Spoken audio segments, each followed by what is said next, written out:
What is going on, everybody? Welcome to Cocktails in the War Room. I am your host, Mistress Carrie, back from having last week off. Wait, do I have Santa beard fur in my hair?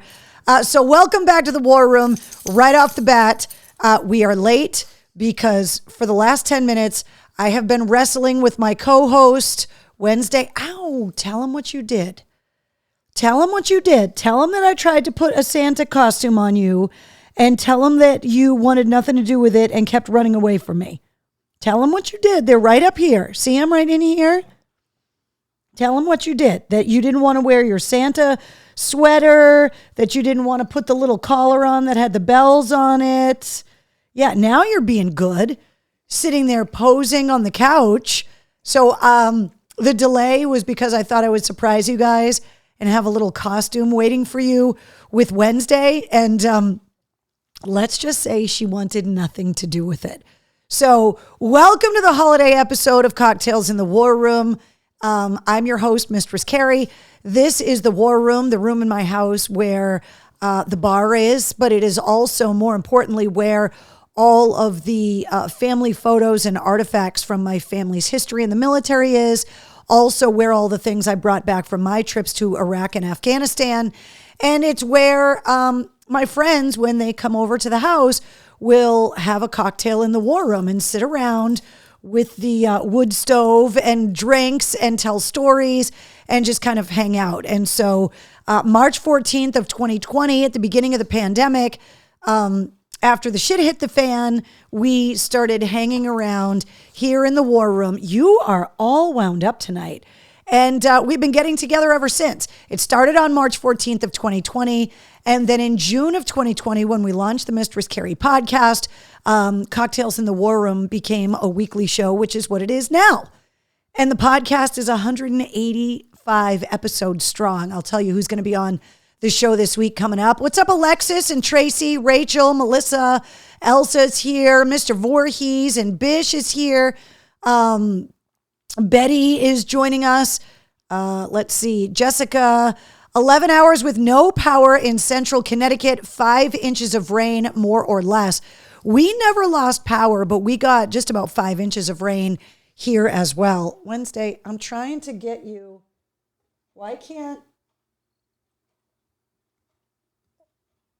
I'm trying to get Wednesday. She was posing with her camera earlier, and now she doesn't want to stay with her camera anymore. Sit down. Stop being so fresh. Down. You are being fresh tonight. Whew. Let's see. Still no power, says Rachel. Oh my God. Carol says hello. Sorry, I couldn't make it to see you, says Jonathan. All good. Got power back at 11:30 this morning, says Bish. Donna says, didn't lose power, but basement area got some water. Took a while to clean it up.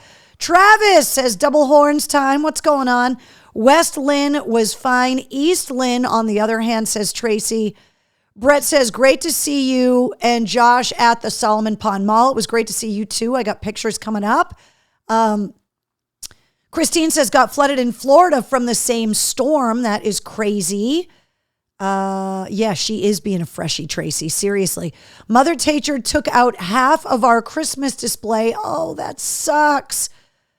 Trina says, lost power in half of my apartment. That is bizarre. Most women would be happy getting wet with 5 inches. Bish, you're right. Actually, they probably would. No water in the basement, but the darn power does go out whenever there is a whiff of a breeze. A lot of branches down. I had a couple trees come down in my yard, actually. And one of them fell on a Jeep. Yeah. Had some, a ton of branches. Had one big tree about this big around come down in the yard. Went across the street. That kind of sucks. So we'll be dealing with that. Didn't make it to the Solomon Pond Mall. Lazy Mike. It's all good. Donna says, we have a whole house generator from years ago. I'll tell you, like growing up, we would lose power and it would be kind of exciting and fun and not that big of a deal. Your phone always worked because the landlines very rarely went down. But the further we go with technology. The more things that are powered by electricity, the more things that require Wi-Fi, even your phone connection, the modem has got to be plugged into electricity. If you have a landline, it's not going to work. Luckily, cell phones are pretty reliable in storms, but the expense of putting a generator on the house was something I stressed about for a while. And then once I did it, I was like, oh my God, I can't believe I did this. I didn't do it sooner. I think it's one of those things where, Wednesday, are you okay? You need a nail trim. I think it's one of those things where it's hard rationalizing the expense. And then after you use it a couple of times, you're like, why did I not pay for this sooner? It's kind of ridiculous. Jonathan says, no pants with Keith Day. Hello, Chris. Damn it, I only have 4, but some women like it that fat, says Keith. Oh my God. Jessica says, my aunt in New Jersey said it rained yesterday. National Grid can eat a bag of dicks, says Bish. I don't think when there's a storm that anybody is happy with whatever utility company they have. You can have a state that has an independent utility grid like Texas. They've had their problems. You could be hooked into the national grid. You've got your problems. You could live in the city. You get a problem sometimes. Living out in the sticks, you got a problem sometimes. It sucks to lose power. Although it's better to lose power when it's almost 60 degrees in New England in December than to lose it when it's like 20 below zero, because that's a whole other set of problems. So luckily here, we only had a couple trees come down. Wednesday also pooped on the rug because she did not want to go outside in the height of the storm when it was like 60-mile-an-hour winds and a torrential downpour. And I couldn't find her. It's just like little kids. When they're quiet, you know something's really wrong. And I couldn't find Wednesday for a while. And then I found her in the basement. And she left a little present for me. And I was not happy. Right, Wednesday? I was very mad at you. Yeah. Yeah. And then today you didn't want to put your Santa outfit on. Right? Can you sit down for me? Can I have a high five? Down. Maybe I'll give you another treat because you're spoiled. Yeah. Disobedient. Elsa says, happy unbirthday, Keith. Patrick says, hey, Mistress Carrie, met someone in Randolph at the Shaw's that knew you. It is bound to happen for sure. Let's see. Neighbor had a generator going with the Christmas lights on. We were still out. He can go F off. Yeah, that's a little bit rough. Like when everybody around you doesn't have any power and you're like, I have so much power, I'm going to decorate for Christmas. Maybe unplug the Christmas lights. Yeah, that's a little bit much. What's up, Rich? Tim says shit happens. Sir Angelo is terrified of storms. He hides in the tub so I can keep an extra bed in the bathroom for him. Yeah, Wednesday's not about sleeping in the tub at all. She can't even get in there. Hey, knock it off. Back up. Just sit. Can you just chill? Can you just chill? I know all you want is treats, but can you just calm down for a minute? Stop scratching at me. Oh, by the way, I wanted to show you guys tonight's drink canister, my festive Heat Miser cup, which I absolutely love, but drinking out of them is a little hard. You have to kind of drink out of his head. It's a little bit better with a straw, but I didn't have a straw, so I'm drinking out of the Heat Miser head in honor of our little cocktails in the War Room holiday party tonight. So I made sure that I had extra holiday decorations. I don't know about you guys, but we have a lot of crazy like family traditions. And one of the things that we always had growing up was my mom insisted when we did all of the gift opening that we all had Santa hats on or some kind of funny hats. And my grandfather and my mom at one point always wore these like headbands with the bells on them. So I thought I would keep that tradition alive. And it's a little easier with the headset too. So the Heat Miser, exactly. That's crazy. Hope everyone is okay. Finishing packing to head on vacay tomorrow. Xmas in Florida this year, says Keith. That's fantastic. Let's see. Where did you get that? The Heat Miser is my favorite. Donna, somebody sent it in mail call. Was it last year or 2 years ago? It's a tiki set that has Heat Miser and the Cold Miser. I thought I would do Heat Miser this week and Cold Miser next week. Spiked eggnog over here tonight. Melissa, that's fantastic. Eggnog has never been my jam. I know that people love it around the holidays, but it has never been something that I really liked. But I completely understand why everybody likes it. I'm more of the warm mulled apple cider, like wine, cranberry cocktails kind of a thing. Let's see. Bruins beating Minnesota 2-1. Fantastic. Christine says, it's chilly here. Safe travels. Eggnog, liquid chicken. Exactly, Mr. Cole. Exactly. Like drinking melted ice cream. Yeah, exactly, Karen. Like it's so thick and it's just too much for me. But I understand why so many people love it. I also love amaretto around the holidays, just on ice. Just for some reason, there's something about that around the holidays that I love as well. So wine tonight, no cocktails here. They're too high test for me. Hot cocoa with marshmallows going on in the Bruins mug. Again, like a little spiked hot chocolate. Like if you like a little mint chocolate, like a mint Milano or an Andes candy kind of thing, you could put a little schnapps in there, a little creme de mint in there. I also like it with like the Baileys in there or the Godiva liqueur. Just, yeah. Voorhees says mulled cider. Yeah, it's delicious. Eggnog pancakes are amazing, says Rachel. Now that I would probably really like. Just drinking the eggnog, not my jam.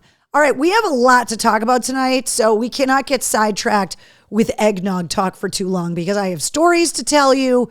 We have things to discuss. So first of all, we did not have cocktails in the war room last week because, and I apologize for the late notice, but I was not sure if I was going to be able to go to the show at the Paradise and whether or not I was going to get to meet Mr. Keanu Reeves. So I went and saw Dog Star last Tuesday night. That's why we didn't have cocktails in the war room last week.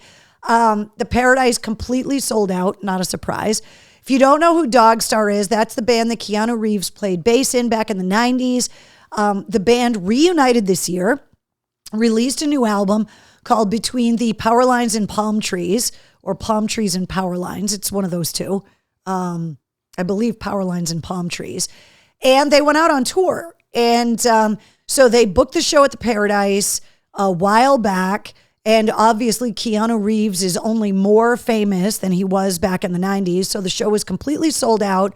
But I was able to get a ticket and I went, met up with a bunch of friends, met up with people that I know that work for the band's management company.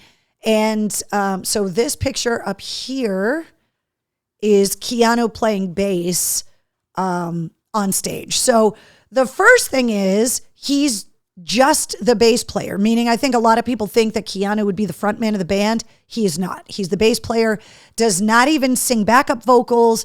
The drummer plays harmonica sometimes while he's playing drums, fantastic. And the guitar player is the singer. So it's a 3-piece band.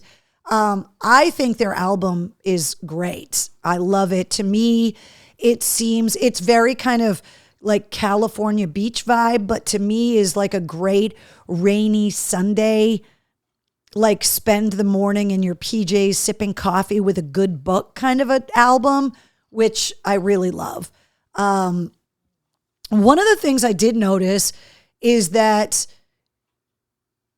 Keanu Reeves, like anybody that's ever read anything about him online, is that he's just super kind of understated and super nice and almost seems uncomfortable with his level of fame.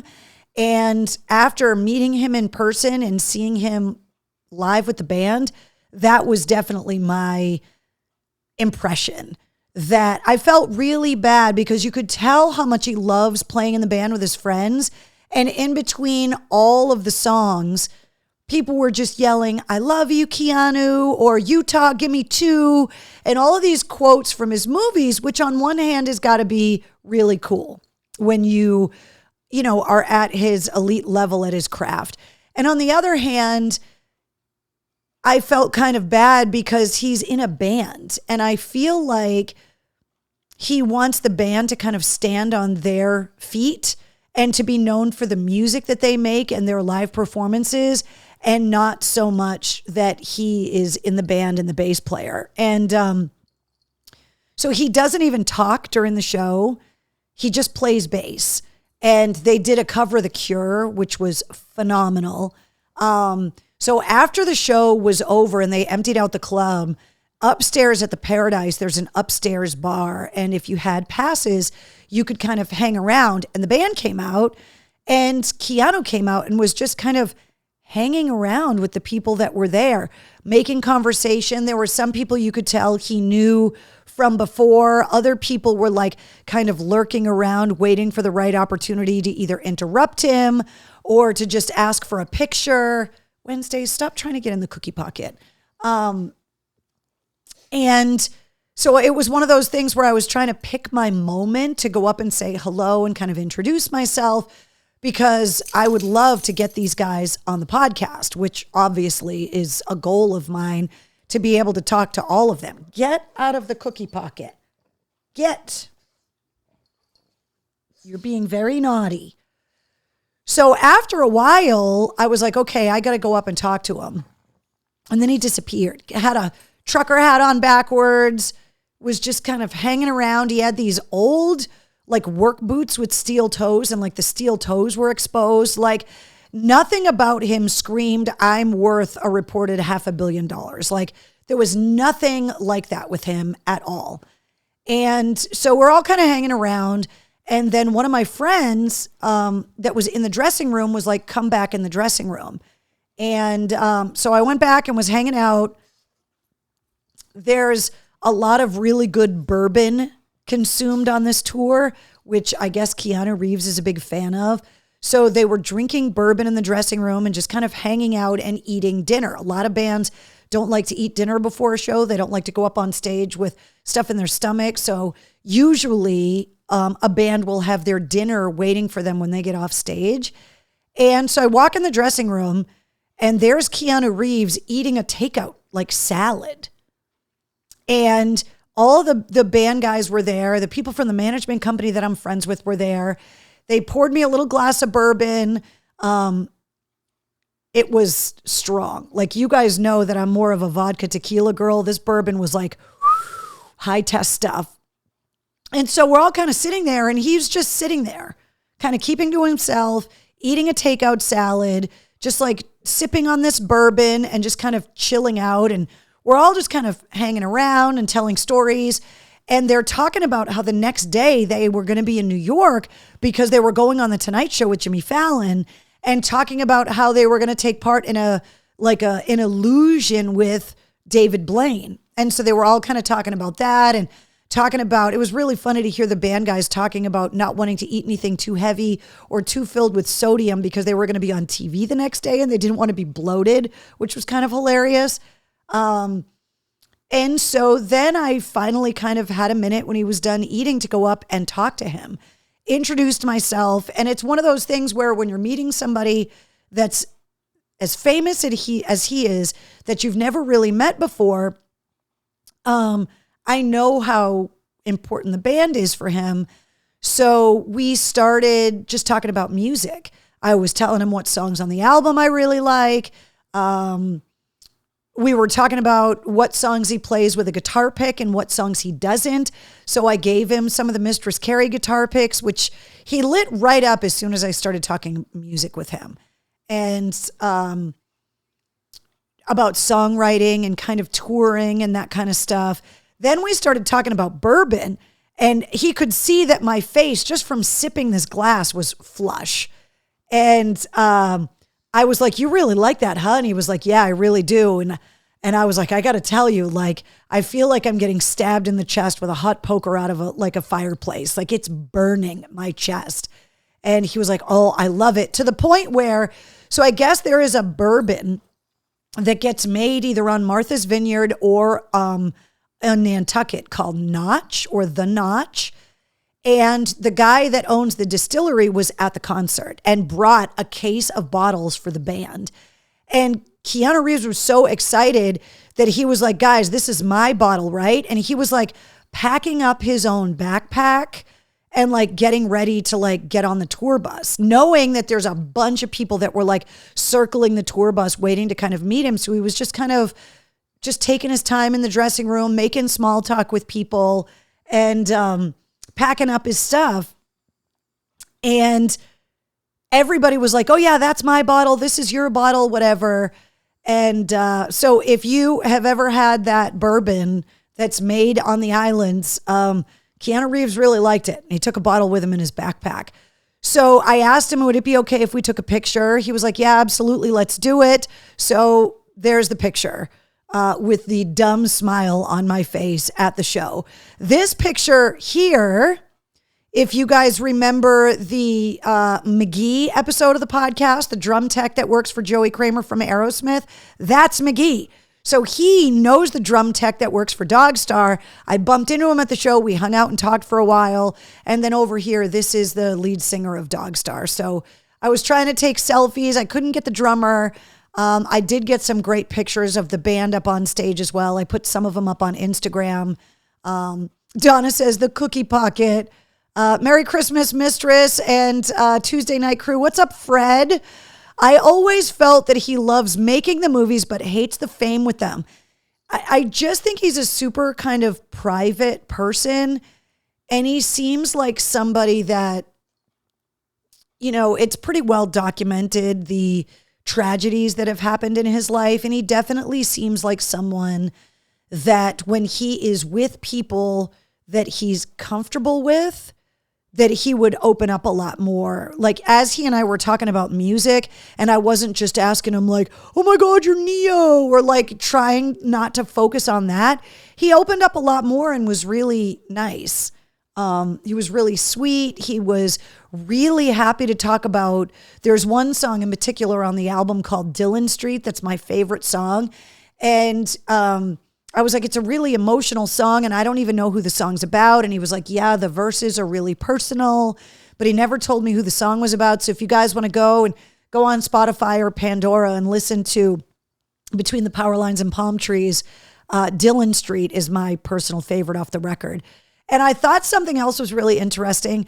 The people on the tour and the guys in the band call him KR, which I was like, I want to call you KR too. Trina, Trina's asking what kind of bourbon. It's called the Notch or Notch bourbon. It's made, if you guys Google Notch bourbon, either Martha's Vineyard or Nantucket, it will come up. What was that? Notch? Yes, exactly. Notch. Keith Falco. Exactly. Like it's so hard because he's so familiar because of all of the movies. There's so many favorites too. Like, and for me, The Matrix isn't even up there. Like obviously Bill and Ted, because I'm such a heavy metal fan. I love him in Bram Stoker's Dracula because Gary Oldman is by far my favorite Dracula. I love him as Johnny Utah. Obviously because I'm a skydiver. I love him in The Replacements, Shane Falco, like, and these aren't even like the most like amazing acting movies, but like, he made another movie called Destination Wedding. That's a super dark comedy with Winona Ryder that I absolutely love. But yeah, of course there's, you know, the Matrix movies and so many other ones. Stacy says he's very generous. He gives away a shit ton of money. Yeah, Wild Stallions, exactly. He does seem like one of those people that really is trying to do good in the world with the platform that he's been afforded, but also trying really hard to hold on to some semblance of normalcy in his private life, which at his level of fame is near impossible. Like there are people that chase the fame, right? Like the Kardashians that don't go anywhere without this massive security detail and these flashy cars. And then there's people like Julia Roberts, who in the height of her crazy fame moved her family out of Hollywood so that her kids would have more of a normal life. Keanu Reeves has been photographed on the subway in New York City, just riding it by himself. But he really is just a genuinely sweet. He never said no to anybody to take pictures. He, was really, really nice to everybody that he met. Jesse says he's got a motorcycle company, believe he tests and helps with the design. I have seen that actually, which is something I would love to talk to him about on the podcast if I can ever get him on it. Karen says the Notch is made in Nantucket. So there you go. If you Google it, the bottle is very heavy. The glass is beautiful. So I would expect that it is not cheap to buy it. Voorhees says Bram Stoker's Dracula by Coppola was incredible, a fantastic movie. Gary Oldman petting the wolf in the gray suit with the top hat is the thing that dreams and some nightmares are made of. But yes, I absolutely love. The Lake House is a great movie too, Elsa, 100%. Him and Sandra Bullock, The Lake House, Speed, all of those movies. I kind of always secretly wish that they would get together because I just seemed like that they would kind of be the same, that they would love to be able to keep their private lives private. We obviously know they've got chemistry. They look great together. I guess it was just never meant to be, but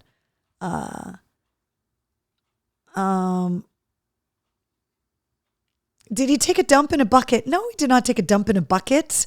Why are you asking me that, weirdo? Bill and Ted, excellent movie, so awesome.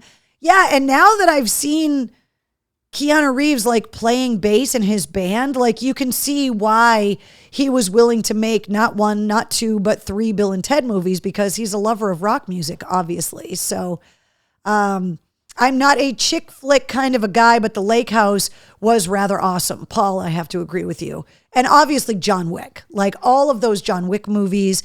Anybody that I am friends with that is, has any kind of marksmanship training in the military raves about how seriously Keanu Reeves took all that marksmanship training. There's so many training videos of Keanu Reeves on YouTube of him preparing for the John Wick movies. And he is an incredibly skilled marksman. And when it comes to like the driving, all the stuff that he had to do in the Matrix movies, you can tell he really does like take that stuff seriously. He was also a lot thinner than I expected him to be. He looks my height in this picture, but he is not. He is about 5'11", 5'10", 5'11". But he's like definitely tinier in person, like smaller in stature. But the movies make people look bigger, obviously. That whole, the camera adds 10 pounds kind of thing. So Ralph said he was great in the Speed movies. Let's see. I've never seen John Wick, says Elsa. The movies are great, but they are violent. Like, you can't even count the number of people that die in them, the rounds that get shot. Bish says, Carrie, the Notch bottle is $350 a piece. Told ya. The guy that owns the company was at the show, brought cases of it with him to gift to the band. And Keanu was like, this is my bottle. I'm taking it with me, and put it in his backpack and left with it. So, but to me, it was strong. It was very, very strong. So let's see. He does seem to enjoy the firearms training. Yeah, who wouldn't? To get to train with like experts in the field, that would be amazing.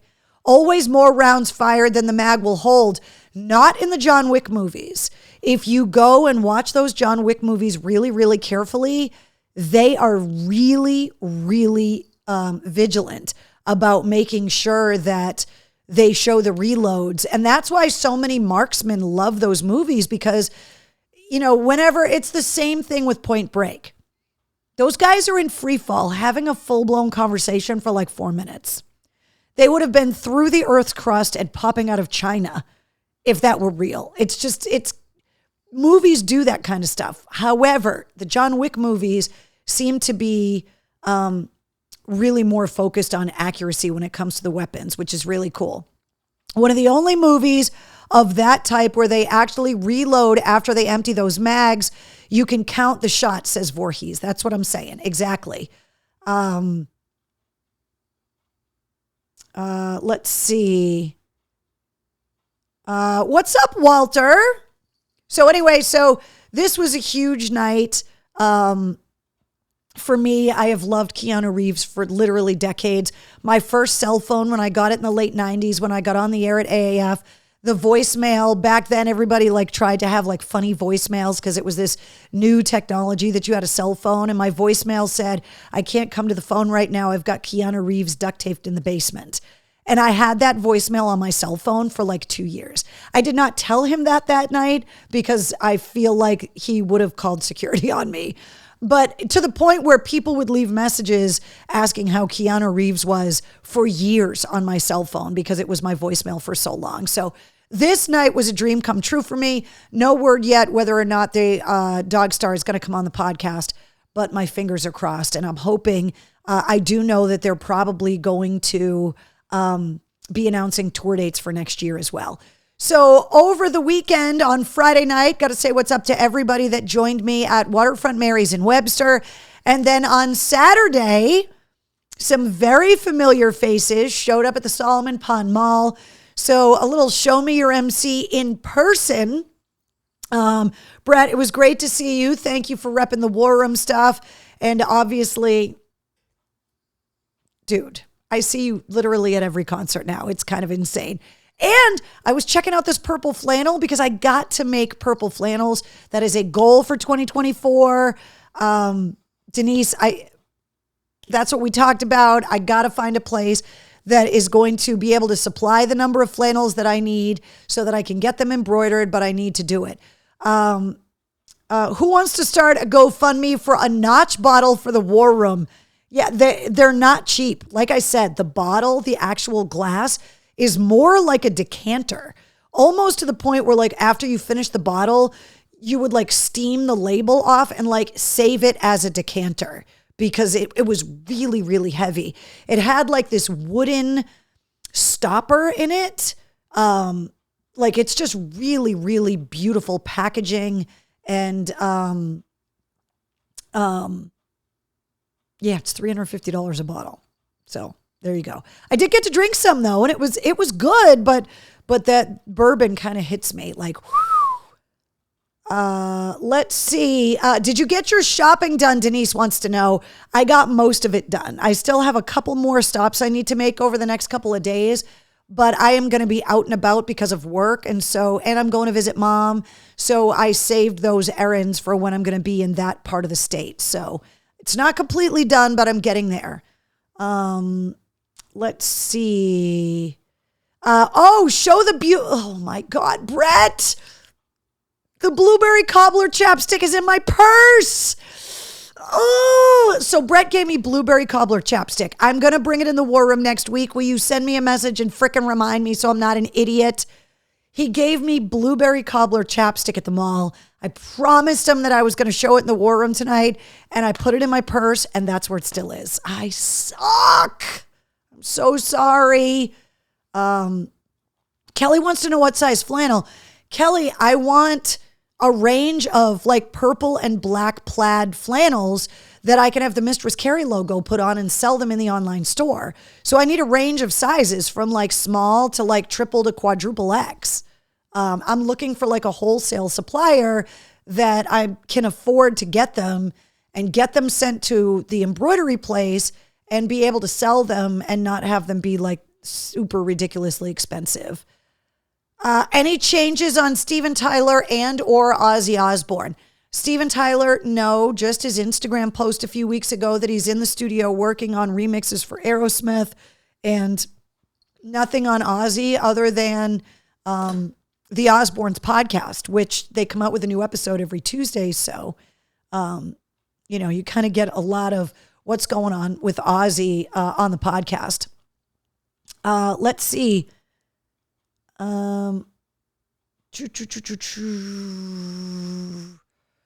Carol says, I have cookies to make and an oven. Oh, and the oven isn't cooperating for the second time. Oh, Carol, I'm so sorry. I'm going to start making cookies on Friday. Saturday is my full day in the kitchen. Tomato sauce, lasagnas, frosting the cookies. Like, it's going to be all hands on deck in the kitchen on Saturday. Stacy says, poor Ozzy, he needs to just rest and retire. The thing is, his voice still works. His brain still works. So I understand him not wanting to let his body dictate when he retires. I can see Ozzy, the same thing as Mick Mars, like possibly setting up limited residencies in Vegas because they don't require them to travel, that they can just kind of stay put and do the shows and not have to get on a bus, not have to get on a plane. So we'll see. Jessica wants to know how mom is doing. Much of the same. I had a couple calls late last week about trying to transfer her someplace closer to home to the family. And it's just been really hard because there's just no bed availability. She's happy where she is. We're happy with the care she's getting where she is. We just wish that she were more readily available and that we could see her more often, but we have to travel to see her. So no good news on that front yet, but I will let you guys know if I hear something. No baking for me until we get the power back, says Rachel. Obviously, it's like the worst time of year for stores and people's houses to be without power. It's just awful as you're trying to get ready for the holidays. So thank you to Brett and Denise for coming and hanging out with me at the Solomon Pond Mall. Want to remind you guys about the sale for Big Gig tickets. The tickets are on sale already. Obviously, they went on sale back at the end of October, but there is a holiday sale. Buy 3 tickets, get the 4th one free. So if you were hoping to go to the Big Gig, but maybe you didn't have anybody to go with, maybe some people here in the War Room that had become friends in the War Room could team up together and get discounted tickets, either by donating the free ticket to somebody that doesn't have the money to go, or 4 people chipping in and splitting the cost of the 3 tickets 4 ways to cut down on the price of the tickets. But either way, that sale is still happening. And the link to get the tickets is on the concert calendar at mistresscarrie.com. So there you go. There are going to be some more appearances coming up for the Pike in January. So I will give you more details on that coming up. And coming up for the Bone, January 6th at Free Street in Portland, Maine. I am going to be there to host Rubicon. You guys heard the guys from the band on the podcast a couple of weeks ago. This is happening in Portland with Mission to Sleep. It's 1063 The Bone presents Rubicon and Mission to Sleep at the Free Street in Portland. So if you're going to be anywhere around the Portland area, get your tickets. They're only $15. This is going to be a really fun night. You guys heard them on the podcast. They're super nice guys. Most of them are local guys, and they're getting played on the radio right now nationwide, and we're really trying to help these guys get to the next level. So if you're looking to do something up in Portland, I am going to be there. I'll be up there with The Bone, and of course, you can hear me every weekday afternoon on 1063thebone.com. So there you go. All right, let's find a cocktail recipe, shall we? I had one earmarked, and where is it? Oh, yeah, here it is. So I don't know about you guys, but like the dishes that we make for Christmas every year are always the same.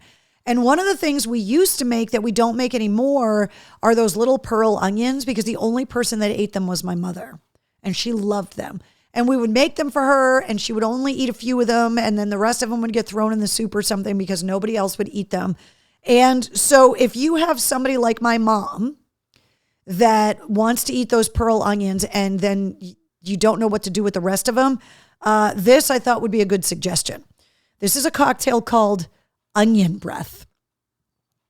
It's 2 ounces of vodka, a half an ounce of vinegar from cocktail onions, a drop of Wash Your Sister sauce. I've also heard that said wash your sister's ass. And so a drop of Worcestershire sauce, a half an ounce of lemon juice, and 2 cocktail onions to garnish. So this is an acquired taste. But if you are trying to put those cocktail onions or those pearl onions to better use, here's an opportunity for you. 2 ounces of vodka, vinegar from the cocktail onion, a drop of Worcestershire sauce, lemon juice, and 2 cocktail onions to garnish. Shake the ingredients, strain into a martini glass, garnish with the onions, and serve. Yes, eyeball onions, exactly. I don't know if this would be my jam, but I like vodka, I like onions, I like lemon juice, so I could be inclined to try it. But it's called onion breath, so there you go. Creamed pearl onions. Worcester sauce, exactly. It's just Worcester sauce. Worcestershire, wash your sister's ass sauce, like, whatever it is. What's that here sauce? Okay, that's another good one. I don't know why it's so hard for people to say. Maybe it's because we're used to saying Worcester, but Worcestershire, like, I just don't understand why people have that hard of a time trying to pronounce it. All right, let's recap last week's podcast episode. Episode 184 of the Mistress Carrie podcast features Sasha Sirota and Jason Paul, otherwise known as Pooh Bear from GXTP, otherwise known as Guns and Toilet Paper. Now, if you did not listen to this podcast episode yet, you may have missed the story, but basically these guys are the producing and writing duo behind so many massive pop music hits, like Justin Bieber, Drake, Pink. They've written for Steven Tyler. I mean, you name the artist. If you guys look up Sasha Sirota and Jason Paul or Pooh Bear, you are 112, Rihanna. Like, these guys have worked with everybody. Sought after engineers, songwriters, producers, and they got this crazy idea during the pandemic to start this band called GXTP, Guns and Toilet Paper, based on a poem that their other band member, Triple Six, no idea what he looks like. He wears a full face motorcycle helmet and like a leather suit, so I have no idea who he is. But he wrote a poem called Guns and Toilet Paper that they turned into a song. Then they named the band that. The first single from their album is called Contraband, and the video is a takeoff of Tropic Thunder, and Tommy Lee plays drums and is in the video. And so earlier this year, when I was in Vegas in February, they launched this project, showed us the video like in a movie theater, and the song is really, really good. And I was like, I need to have these guys on the podcast to get to the bottom of where this ridiculousness came from. And so, thus last week's podcast episode. Wednesday, come over here. Down. Good girl. So if you have not checked out last week's podcast episode yet, episode 184 of the Mistress Carrie podcast featuring Sasha Sirota and Jason Paul from GXTP. And these guys have worked with everybody. They've done interviews with everybody. They've collaborated with everybody.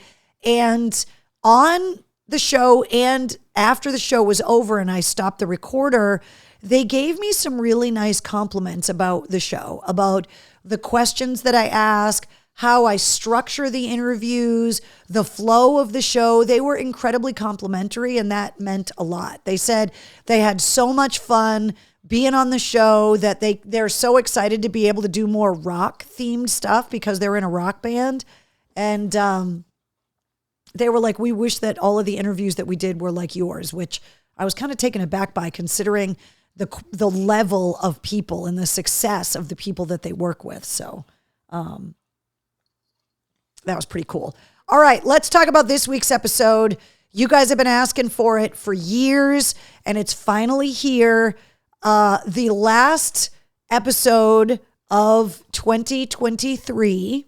We're rounding out this year with Sully from Godsmack, who originally appeared on episode 39 of the podcast back in March of 2001 after composing and gifting me the theme song that you hear in the War Room, that you hear at the beginning of every podcast episode. It's called War Drums.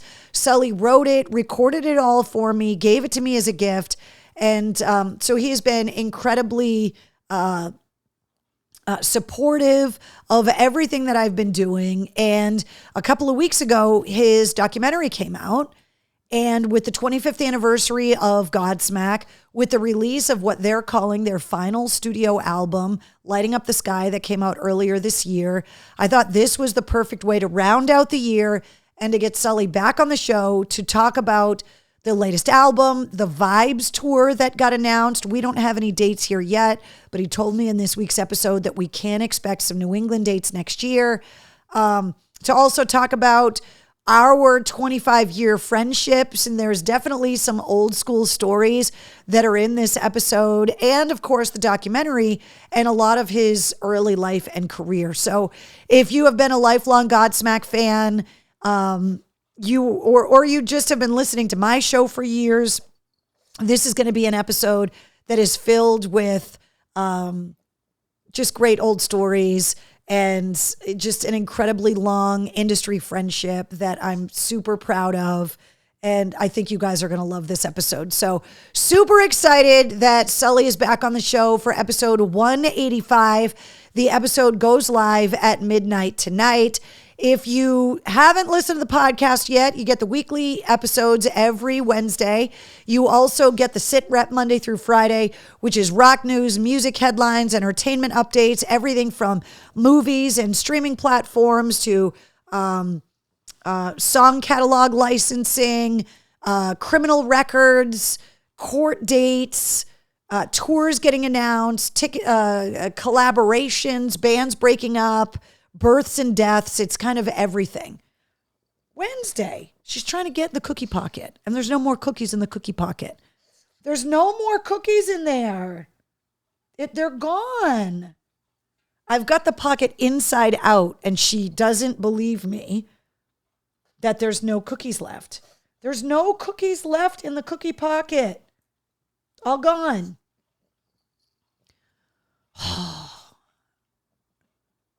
Melissa says 107.3 beats per minute. The documentary was awesome. Melissa, I'm glad you got to watch it. I thought they did a great job with Sully's documentary as well. It's called I Stand Alone, the Sully Erna story.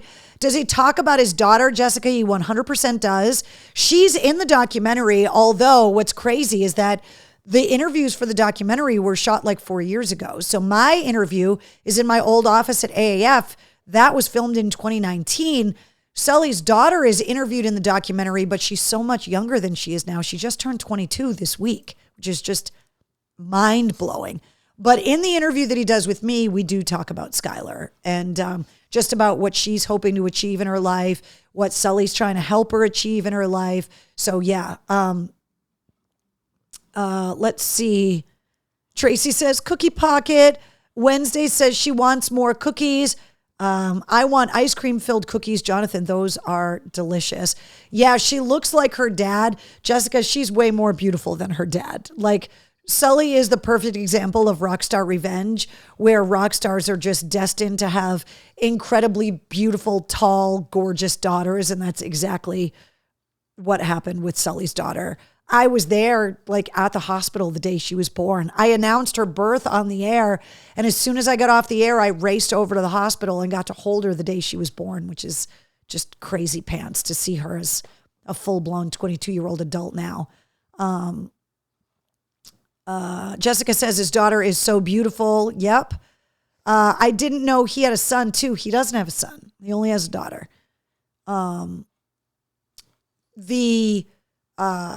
The documentary, there's a kid that plays Sully in the documentary, like plays a young Sully, but Sully only has one kid and it's his daughter. Her mom is also beautiful. She is. She's known her a very long time. And yeah, she is that. Well, that's the thing. Rock stars have hot daughters because the daughters have hot moms because they're rock stars. That's kind of how it works. So, Yeah, so I think you guys are really going to love the documentary. So check out this week's podcast episode. Check out the Sit Rep. That's why you got to subscribe. If you want to listen to the podcast, the Sit Rep, all of it, so many places for you to be able to check out the podcast. All the major podcast platforms, Apple, Google, Spotify, Odyssey, iHeart. You can listen on YouTube. The videos are not up there, but the audio is up there. And also, if all of that technology is too much for you, just go to mistresscarrie.com, find the episode you want to listen to, and click play. I made it super, super easy for you guys. The end of the year, we never made it to 150 countries. We are still at 149 countries for the podcast, but I will take it. I have not yet totaled up all of the listening for the year, although the Spotify Wrapped was huge with like 193% growth. So I'm really curious when the listening of the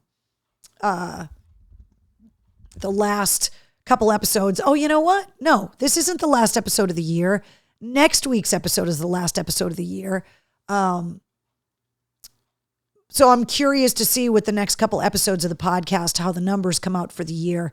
So I'll have to let you guys know. Bruins losing 3-2. Ugh. What happened at Waterfront Mary's? I have no idea. We were just there over the weekend. Now I'm getting word that it may have transferred ownership or something. I have no idea. I don't know what's going on.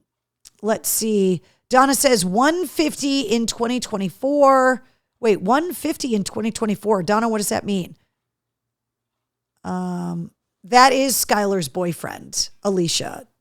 Sully talks about his daughter's boyfriend in this week's podcast episode. He does not have a son. He just has a daughter.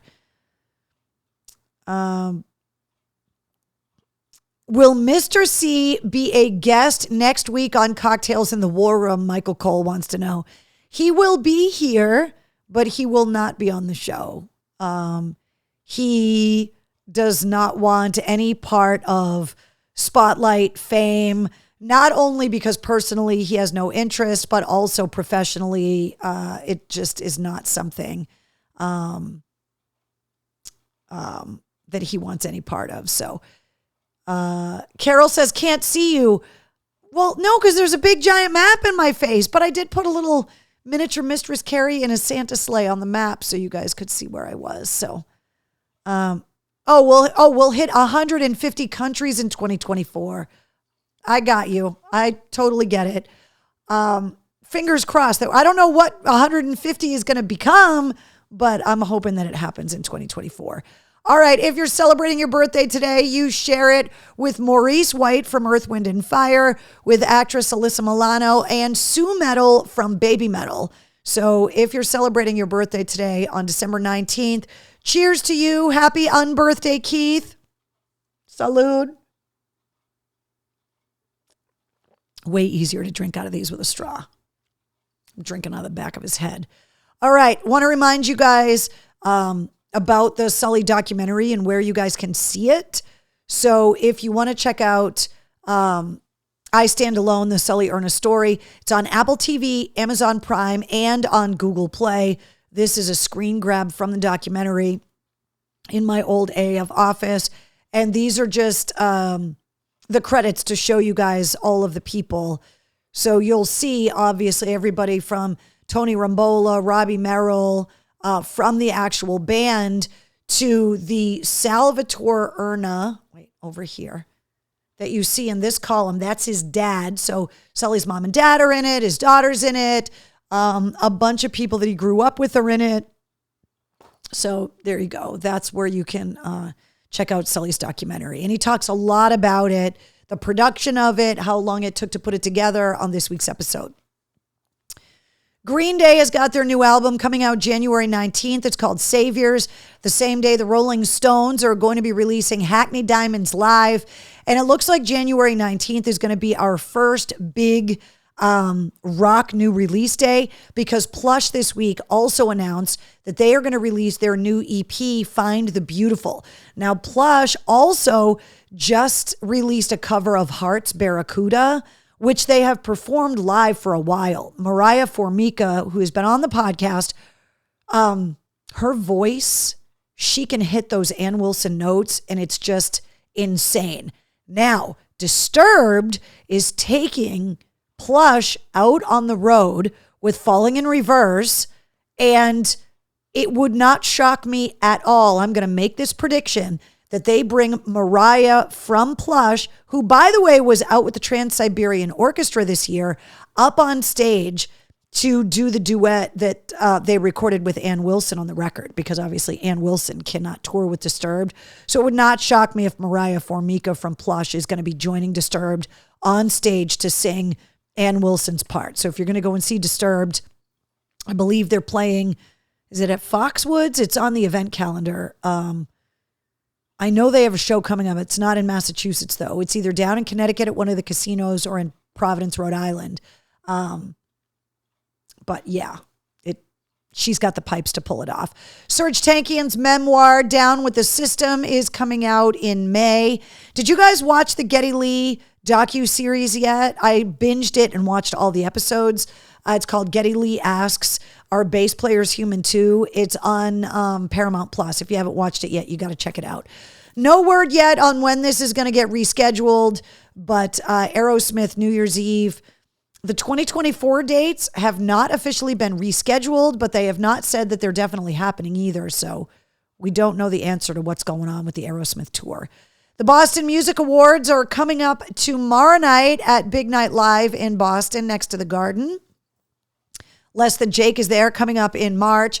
The Xfinity Center has got a bunch of shows, including Alanis Morissette, Limp Bizkit, Foreigner, and Styx, ZZ Top and Lynyrd Skynyrd, 30 Seconds to Mars, Creed with Three Doors Down and Finger 11 on the Summer of 99 tour. So there's a lot of stuff getting announced for the Xfinity Center. It's going to be a very busy outdoor touring year next year. We still don't have the lineup for Boston Calling, expecting that anytime. We know that there's tons of shows that are going to be at Fenway Park. We'll talk about some of those. And of course, like the Stones at Gillette and all of that. Bret Michaels was supposed to play on Saturday night. Denise was going to go. She's the one that actually told me she got an email that this was postponed. Bret Michaels on his solo tour is going to be at Mohegan Sun, rescheduled for February 9th. Shinedown going to be at Foxwoods coming up next week on the 29th. All right, so here we go with a bunch of the shows for next year. Extreme and Living Color at Foxwoods, January 26th. The Record Company at Sinclair, January 31st. Don't miss this show. Disturbed at Mohegan Sun with Falling in Reverse and Plush. This is the show I was just talking about, February 10th. John 5 at the Tupelo Music Hall up in Derry, New Hampshire. That's February 16th. The Sasanta shows at the Bach Center Wang Theater, April 2nd and 3rd. That's Primus, Pucifer, and A Perfect Circle. The Rolling Stones at Gillette on May 30th. The Foos at Fenway, the 21st of July. Blank on the 23rd of July. Green Day, the Smashing Pumpkins, Rancid, and the Linda Lindas. That is August 7th. Def Leppard, Journey, and Heart are going to be at Fenway on August 5th. So the outdoor shows, and Hootie and the Blowfish are going to be there in June with Collective Soul and the Bare Naked Ladies. So there's a lot of outdoor shows that are going to be happening in 2024. The Palladium has got the Machine Killer Tour with Static X, Seven Dust, and Dope coming up at the end of February. Queensryche and Armored Saint, April 27th. Those tickets on sale. And the NoFX Finale Tour, August 31st and September 1st at Campanelli Stadium in Brockton. And those tickets are on sale as well. So the MGM Music Hall at Fenway, obviously St. Patrick's Day is the week for the Dropkicks. March 15th, 16th, and 17th. Porno for Pyros on their farewell tour is March 5th, and Judas Priest is going to be at the MGM Music Hall at Fenway on April 25th. Speaking of the MGM Music Hall at Fenway, the first concert ever played there was Godsmack. There is something unbelievable that happened backstage at that show that Sully and I talk about in this week's podcast episode, so you got to listen for that. Beartooth, Sleep Theory, Invent Animate, and The Plot Within You, January 21st at the House of Blues. Chino Moreno's Crosses is going to be there February 19th. The Dropkicks on March 14th, and Architects on May 6th. And the Paradise Rock Club, Zach Sabbath, January 6th, Machine Head, February 8th. So busy. Busy. This week, believe it or not, one of the only weeks of the year, no new releases. And it's because the music industry shuts down basically the last 2 weeks of the year. Getting new albums launched during the holiday season, just not happening. So support your local record stores if you can. Buy vinyl. I did, and I will show you guys next week. I did not bring it upstairs because I'm in the middle of framing it. I did get an autographed vinyl from Dogstar last week at the Paradise. Yes, Keanu signed it, and I got it all framed with my ticket, the backstage pass, all of that, and it's in a frame. I'll show that to you guys next week. All right, mail call. Lots of mail call to get to this week. And watch. Wednesday will come running. Any minute now. Didn't I tell you? Didn't I tell you? Didn't I? All right. First of all, Christmas wishes on the way. Hope this Christmas takes you on a fun-filled ride to Mistress Carrie Wednesday and family. Merry Christmas and Happy New Year. Love, Trina, Sir Angelo, and Wolfie. Thank you, Trina. Adorable. Wednesday, say thank you to Trina. All right. This says, Merry Christmas. Carrie, Mr. C, Wednesday, and family. Happy holidays, Lindsay and Jason. Isn't that a pretty card? It's 3D too. Can you see that it kind of pops out? Adorable. Thank you. That's a really cute card, actually. Let me see. If you guys look, it's like swirled up paper. Can you see it? The name of the card company is Quilling Card. Oh, here's the QR code if you guys want it on the screen. Beautiful card. It's like little rolled up pieces of paper. It's really cool. Okay. To quote A Christmas Story, it's fragile. It's imported. All right. Open the card. I swear to God, where do you guys find these cards? Where do you find a card of a dog with a Christmas tree ornament covering its butthole? Where do you guys find these cards? It's beginning to look a lot like Christmas. Happy holidays. Something I forgot to add to the box. Love, Denise. Denise, you told me there were 2 boxes in there because she said she forgot to add something. I don't know where you find dog butthole Christmas cards, but I'm so glad you do. All right, so Denise put this, came in a little bag, like a takeout container. Denise, she got me an F-bomb ornament. Guys, how cute is this? Now, Denise, I don't know if you made this or if you bought it. If you made it, what an unbelievable idea. If you bought it, you could totally steal this idea. If you had a cricket to put the F on the ornament, that's a silver pipe cleaner and a little bit of... Please tell, did you make this, Denise? Because if you did, when do you find the time? I love it. Did you make this? How freaking cute is an F-bomb Christmas ornament? Bish says, oh my God, I want one. Melissa says, that is awesome. It's freaking hilarious. Now, what you guys don't know is that years ago for Christmas, my sister bought me the F-bomb like paperweight, and I kept it on my desk at AAF for years. And now it's on my desk downstairs in MCHQ. But it's an F-bomb ornament. Denise says, I found it at a craft fair in Lynn. This is something you could totally steal the idea of and make on your own. But if there's local crafters making this kind of stuff, support your local crafters for sure. This is freaking hilarious and going on my tree as soon as the show is over. 100%.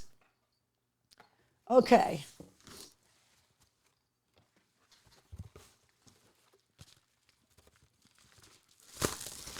I haven't opened these. I just undid the tape, so I didn't have to wrestle with them, but I haven't peeked. I didn't want to ruin the Christmas surprise. Oh my God.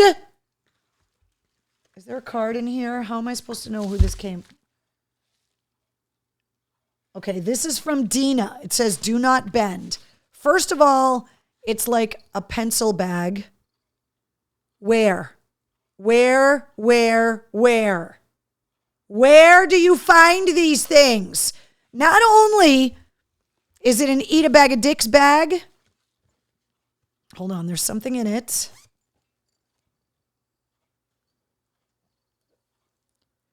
With little itty bitty rubber duckies in there. See them? That I think are glass. They're like little glass rubber duckies. I'm going to put those back in the bag because I don't want to lose them under the couch. And I don't want Wednesday to eat one of them. Guys, this calendar, I can't even. Nature's Dick Pics, the calendar. Wonderfully phallic natural rock formations. Where, I beg you, do you guys find these things? With pictures like this. Wonderfully phallic nature photos. I need to show you guys more. Oh my God, stop it. Are you kidding me? First of all, somebody had to compile a year's worth of rock formations that look like dicks. Then they had to put the calendar together. Then they had to pitch it to somebody and go, I've got an idea for a holiday calendar. It's a calendar made up of dick-shaped rock formations. And then somebody had to go, yes, make that.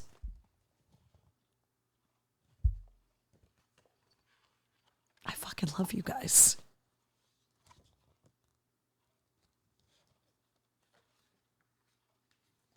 Are you guys kidding me? I can't.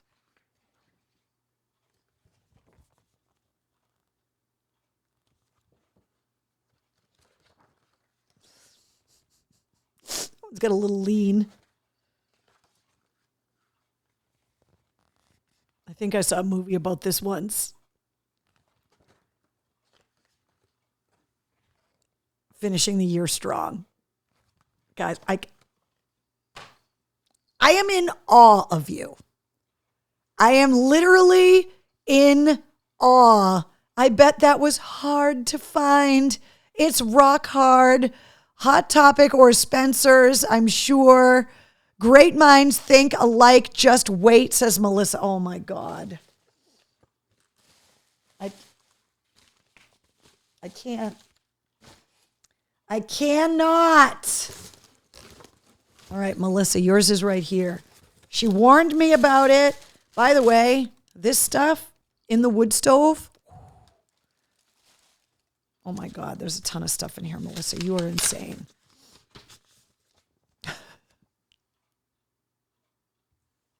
The dog cards. Carrie, Mr. C, and Wednesday. Due to technical difficulties this year, there will be no Christmas cookies. Merry Christmas, Happy New Year. Love, Melissa, Tim, Opal, and Pearl. Yeah, there's no cookies because the dog ate them.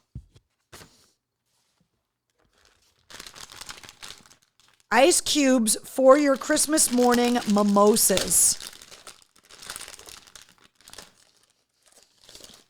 I'm sensing a theme. I'm going to have to notify my sister that this is the year of the dick-shaped ice in the holiday mimosas. Where do you find dick-shaped ice molds, Melissa?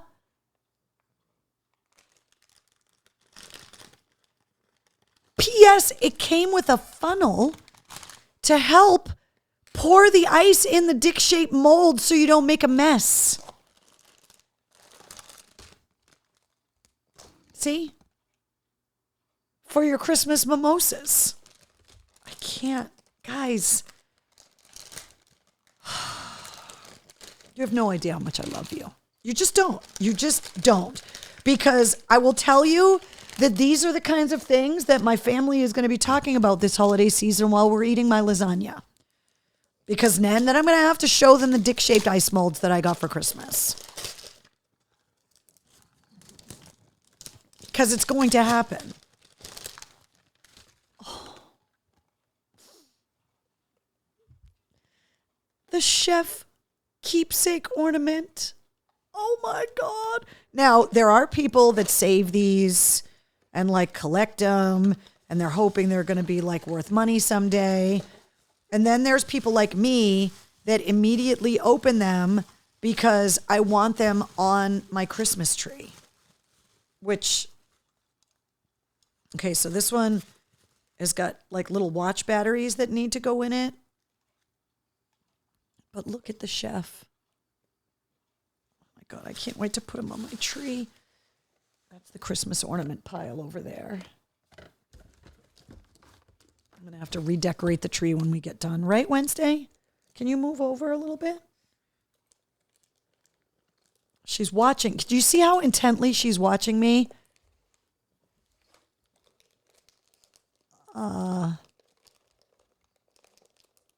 Melissa needs the dick-shaped mold for the for like dried food and waffles now. Oh my God, I can't. Waffle cocks, she says. Oh, and the Fozzie. Oh, why do these things make me so happy? I have the animal one already, but I'll show you guys the Fozzie. Oh my God, look at him.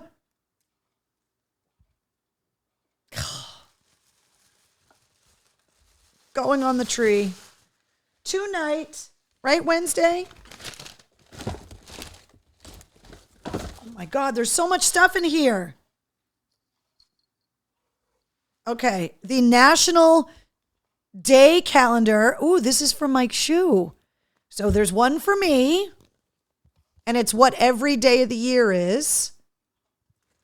And then, shh, don't tell anybody. But she put one in here for Mike Shue, which I will get for him. I was just with him last week at the Pikes holiday party. Carrie, one for radio, one. Oh, this one's for Shue too. Fear not, I will deliver the calendars for Mike Shue. He will be so happy to decorate his office at the Pike with phallic rock formations. Oh, Wednesday, you got your own wrapping paper from Santa. Merry Christmas, Wednesday, love Opal and Pearl. Did you get a crinkle? Did you get a crinkle? Are you so happy? Are you so happy? And you got a crinkly Christmas tree and a crinkly hot chocolate mug and a crinkly present. Look at all of these toys that you got. See the crinkles?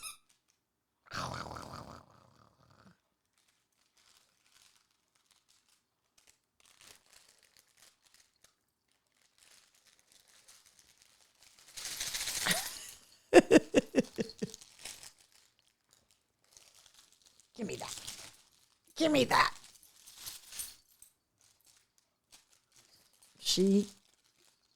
Crinkle toys. That's all it is. She just wants crinkle toys. Oh my God, there's a whole freaking... Melissa, you're insane. You are certifiably insane. Right, Wednesday? What do you think is in here? Huh? What is in here? I can't. I am declaring this the Christmas of dicks. Let it be known that Christmas 2023 is the Christmas of dicks. I say that because there is yet another ornament that needs to go on the tree, and it is a snowflake made out of dicks.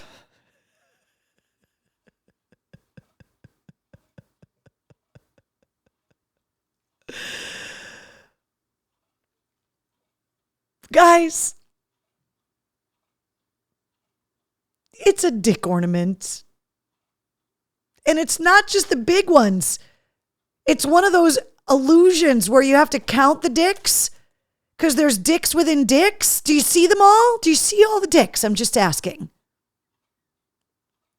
Merry Dickmas. And it shall be known as Merry Dickmas for the rest of the year. Merry freaking Dickmas.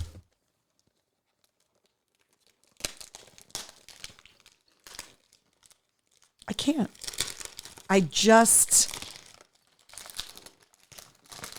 Dickmas 2023, says Donna. Too dicking funny, says Jonathan. The new Festivus poll.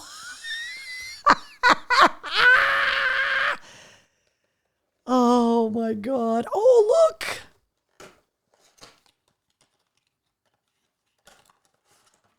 And the fact that you guys find things, knowing me as well as you do, that I don't have yet is kind of insane. Look, it's Miss Piggy and Kermie. Oh, she's picking up Kermie. Look at his little flippers. These are all literally, I'm redecorating the tree as soon as the war room is done tonight. It has to happen. It has to happen.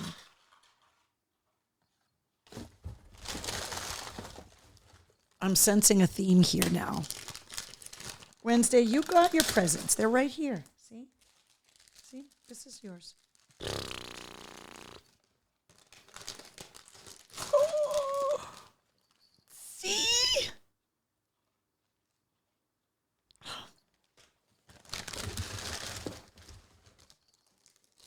I might need a whole Muppet tree at this point.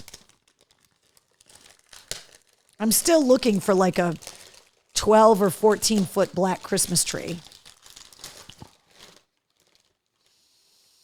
Stop it right now. With Christmas presents, stop it right now. No two dick flakes are the same. All different sizes. Each one is unique, says Tracy. Ma'am, I'm a Christian. I am not allowed to see the dicks up close. No dicking around on that one. That reminds me of that episode of Seinfeld. I'll be in Muppet Mecca of Disney. I'll see what I can find, says Keith. That reminds me of that episode of Seinfeld. I was thinking you could spray paint a 12-footer. Melissa, you can't spray paint a tree. I know they make black Christmas trees. I just haven't been able to find a tall one. So I am going on the hunt for the after Christmas sales to see if I can find a discounted one after Christmas. All right, one more box. Oh, Wednesday, I think you're getting spoiled. Where's the card? All right, here we go. Oh, I love these cards. The original artwork for this card was created by Grace, a patient at Boston Children's Hospital. Grace, I love your artwork. Merry Christmas, Carrie.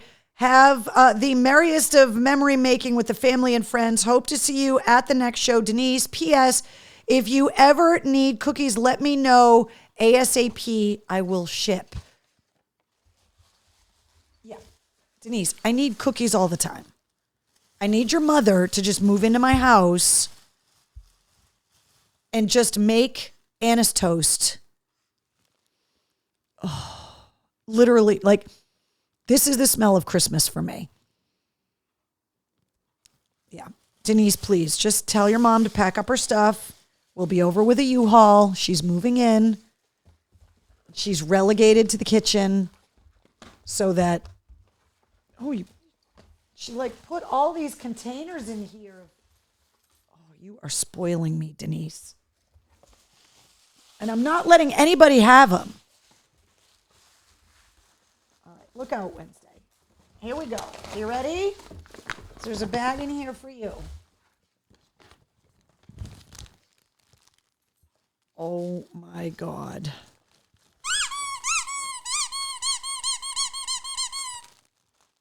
Wednesday, do you want to play with him? Hold on, I got to take the tags off for you.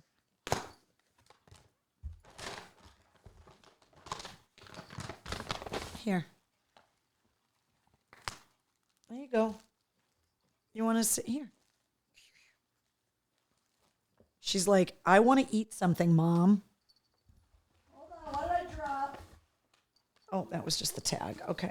Oh, my jingly Santa on my head keeps falling off. Oh, my God. Where did you find Wednesday to have a plush rubber ducky?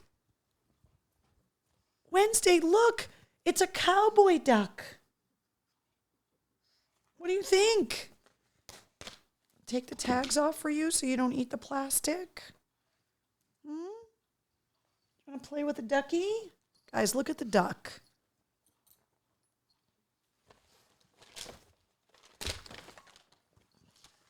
There's a card for Wednesday.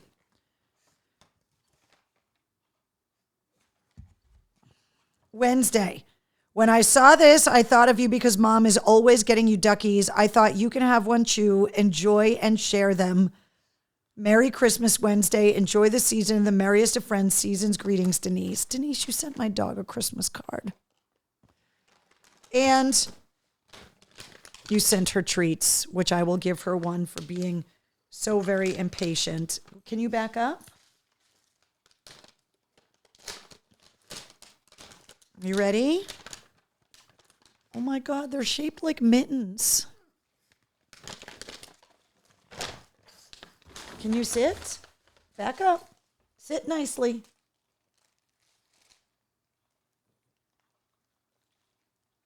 Is that good? Yeah, she likes it. You guys are hilarious. Merry Dickmas 2023. Donna says, I found a link for you last year. She knows. Anus cookies, says Mark. I have a black tree with purple lights and purple and silver ornaments, says Donna. No dick-shaped cookies. I mean cockies. Oh, damn. I'm late, says Byron. Byron, you're just in time. Merry Dickmas. Let's see. Great cookies. They're yummy. My father's mother, my grandmother, she's Greek, and I miss her cookies. Denise, you are amazing, says Donna. Yeah, she's... Beware the pug hole. I'll just hang an ornament over it like that Christmas card has. Oh my God. Guys, thank you so much. You guys are adorable. Just hilarious. Wednesday, can you say thank you? Hey, get out of the way. Over here. All right. If you've been, I've been doing my very best to fill online orders in the store and to get things shipped out within 24 hours of people buying stuff. So if you have purchased orders, you're getting free earplugs with every order that comes in through the end of the year. There is also still the stocking stuffer sale. And you can expect that after the holidays, if anybody gives you money, you're knocking all of the nutcrackers over. That's not very nice. That there are going to be after the holiday sales as well. And there are new products. The people with Backstage Pass know about it. There are new products that are in development that I was hoping I was going to have ready for the holidays, but alas, they were not. So there will be new things available at the big gig at the DCU Center at the end of April. Love her. Merry Christmas to all, says Diva. I want cookies now, says Bish. Hey guys, just got home from work. What's up, Louise? Dina, that is getting added. Yes, the discount code for yes. You know what? I need to do that tonight. Damn it. Have a Merry Christmas, everyone.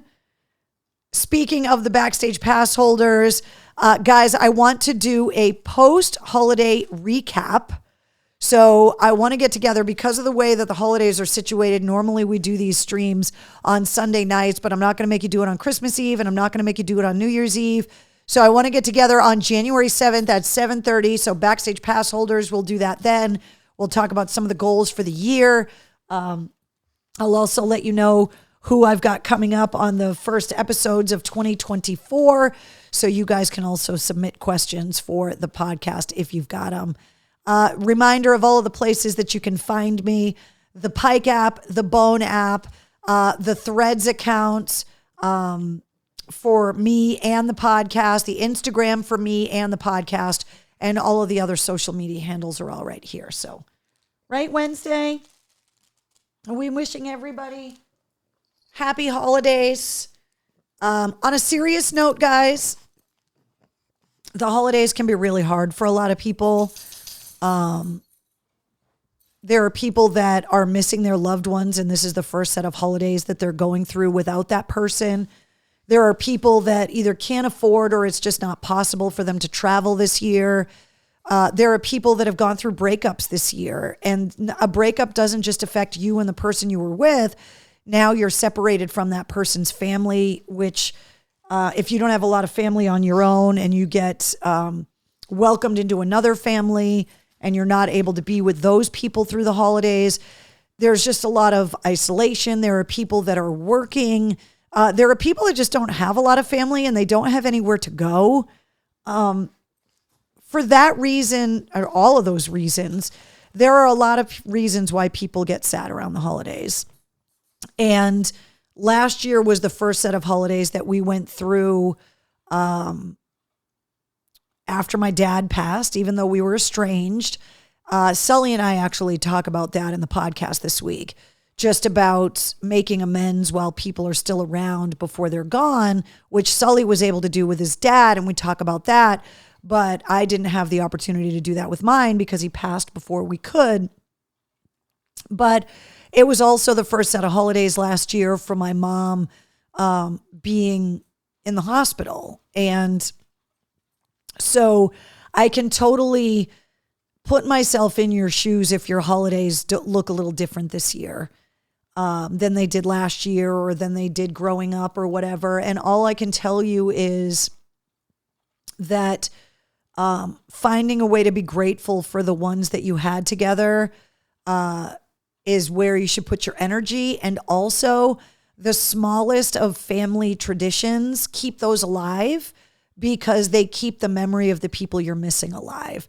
So if there were little things, specific foods, things you bake, traditions, music, movies you watched, do everything you can to try and keep those things alive because it definitely helps. It helps my sister and I. I know it will help you guys. And there's also opportunity to start new traditions when you've got new additions in the family as well. And, we haven't had a baby in the family for my family in quite a while. And there's a new baby in the family this year. So there's the opportunity to take new photos that you can take every year, to start new traditions. Try the best you can to not mourn the loss of what's not there, but to keep whatever traditions and the memory of the people you're missing alive, and it will help you a lot. So that would be the best advice. And obviously for all of us to be here for each other.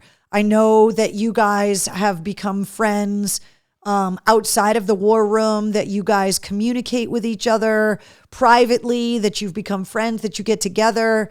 If you need the war room family this holiday season, it's here. Bish says it's been 12 years since my grandfather, a Purple Heart recipient, passed away today. Exactly what I'm talking about. A family suffering a loss around the holidays just makes it worse because you're commemorating that anniversary while everyone else in the world is trying to be filled with joy. And for a lot of people, the holidays are filled with joy, and you just feel that loss. Diva says, my daughter is bringing cheesecake for Christmas Eve, was my mom's favorite. That's the kind of stuff I'm talking about. We always have lemon meringue pie because it was my grandfather's favorite on one side of the family. The Italian cookies that we make is celebrating the other side of the family. The lasagna is one side of the family, while the turkey in the roasting pan that was my great-grandmother's roasting pan is the other side of the family. So we do everything we can to try and incorporate these family traditions, but my sister and I have also started our own traditions. The mimosas in the morning on Christmas and Thanksgiving morning. Just do your best to do those things. And if you're finding yourself a little sad this year, promise yourself that maybe you'll try something new. Support a locally owned restaurant if you aren't going to be somewhere for dinner this year. Volunteer at a food pantry. I can tell you guys that Toys for Tots has been short on volunteers to help sort the toys. The Mercantile Center in Worcester, Toys for Tots has been looking for toy sorting volunteers. Maybe this is the year that you can start a new tradition of trying to get together and do some volunteer work that could become a new tradition. You guys know that a few years ago, I lost my friend Mike, who I met in Afghanistan. That was something that he used to do every Thanksgiving, is that he would volunteer at a homeless shelter and feed homeless veterans. And that was something that he looked forward to every Thanksgiving morning. So Lisa says, I'll be missing my mom as well. Jessica says, December 1st would have been my grandmother's birthday. She's been gone for 30 years.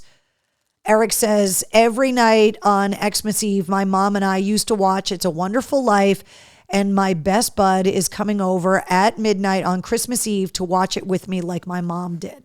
That's the kind of stuff I'm talking about. Sounds like my situation. Don't have anybody left in my family. However, Carrie, I have my wife's family. Also, I miss AAF at the studio in Worcester a long time ago. Buy a Marina drink for the holidays, says Michael Cole. I'm donating toys at the local fire department tomorrow.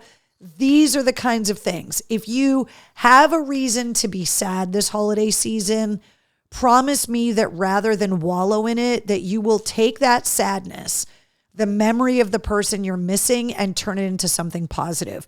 The smallest of gestures, a small financial donation, a toy donation, an hour of your time donating. Swing by a friend's house that you haven't seen in a while just because. Maybe this is the first year you just go and buy a box of Christmas cards and you unexpectedly send Christmas cards to people that mean a lot to you that you haven't seen in a long time. Just turn the sadness into something else. I've been ringing the bell for the Salvation Army this season. I've done it 3 times this year. My way of helping others. Louise, that's what I'm talking about. Buy someone a coffee or something in line this week. That's what I'm talking about. Those kinds of things. The sadness around the holidays can really, really suck. And so we've got to do everything we can. Look, you're sad because you're missing people, and missing them is healthy, and it shows how much you loved them, but make them proud of you by doing something positive this year. You've still got time this week to donate to a food pantry, shop local at a local business and help that local family by supporting a local business instead of buying something online or at a big box store. Just try to put a little more love into the world this holiday season. Hugs, phone calls, even as little as sending an unexpected text to somebody with a funny little picture or a memory or something. We all, I think, are going to be a lot better off. And wouldn't it be nice to end the year on positive notes and bring that positive vibe and energy into 2024? Because the world is getting sadder and sadder all the time. And the best thing that we can do is just try to be positive and add a little love in the world. So I hope that your holiday is fantastic. We will get together next Tuesday for our last show of the year. And I love you guys. You guys know that. And I hope that you have people to celebrate the holiday with. Ralph says, my grandmother-in-law just passed away a week ago, having Christmas at her house. Yeah, to be around her. That's what she would want. It's not about you being selfish. It's about honoring what the wishes are of the people that are gone. Of course they would want you at their house. Of course they would want you eating their favorite things, cooking. One of the things, and I don't know if you'd be able to pull it off now, I saw this amazing gift idea, and I think it's beautiful. If you've got, Denise, this is an idea for your mother's cookies. Get your hands on these old recipes. Maybe you can't do it this year, but you can ask family members for the recipes this year. Ask your grandmother to write in her handwriting the recipe she makes for the holidays every year in her handwriting, because you can then take that and get it scanned, and they can etch it on a plate or on a cutting board in her handwriting that you will then be able to give your siblings, your cousins, and it'll be in your grandmother's handwriting. If your parents are older, ask your mom this holiday season to teach you the recipe that you've always wondered that she's never taught you yet. Don't wait anymore. Ask her to write it down. When you guys are sitting around drinking coffee and eating dessert after Christmas dinner, go and get some nice stationery and ask people in the family to write these recipes down in their handwriting. And if they can't remember or they don't want to write it down, use your phone and video them teaching you how to cook this stuff. That is how you can keep these memories alive, and it will help you get through the sad times. I promise. Gift bags. Place is a mess. Working on it. Hopefully done by Saturday, says Betty. I am totally going to do this, says Donna. Carrie, you have helped all of us through many things. Merry Xmas. More to come and well-deserved. What a great idea, says Jessica. Handwritten cookbook. Sometimes it's one recipe, but to have it on a plate etched, like I've seen the laser etching on like cutting boards and like trays that you will then use every year as a new tradition for the holidays. Betty says, great ideas. Such a beautiful idea. I've seen it's not my idea. I've seen them online, and it's something that you can scan in the penmanship. There are places online where you can send in a photocopy of the writing and they can scan it with a laser etcher and do it. There are local businesses that have these laser engravers that can totally do it. What if you can't cook well? Can you help save me, please, says Bish. Handwritten cookbook, such a beautiful idea. Yeah, just you guys are going to be around, hopefully, as much of your family as possible. Before they're all gone, get the old ladies, the old men in the family to write these recipes down.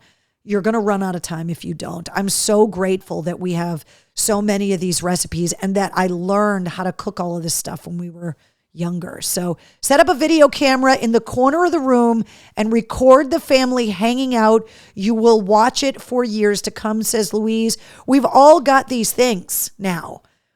Take extra pictures this year at Christmas. The cheesy pictures, get people together, just you, and take selfies with every member of your family this year. I want to talk about these ideas next Tuesday. So remind me so that we can all share these ideas about how we turn something sad into a positive thing. I want to share these stories in the War Room next week. She has a recipe for vodka Kalur cinnamon rolls with a whiskey glaze. Ralph, that is your job this holiday. Get that frickin' recipe. We need it. Get that recipe. Vodka Kahlua cinnamon rolls with a whiskey glaze. Ralph, get this recipe for me, please. All right, guys. Have a wonderful holiday. I love you guys. To all of the Jews that are here in the War Room, happy Hanukkah. I know this is a hard time for you guys right now. I hope you were able to celebrate the holiday as best you could with your family and friends in your houses of worship. Whatever it is that you believe, to the atheists, to the Christians, whoever, just send a little love in the world. We could all use it, and we definitely need it. Episode 185 of the podcast featuring Sully Erna from Godsmack goes live at midnight. I will see you guys next week. Merry Christmas, guys. New Year's is almost here. A whole new year's on the way. 2024 is going to be good. It's going to be a good one. All right, guys. I'll see you next week. Good night.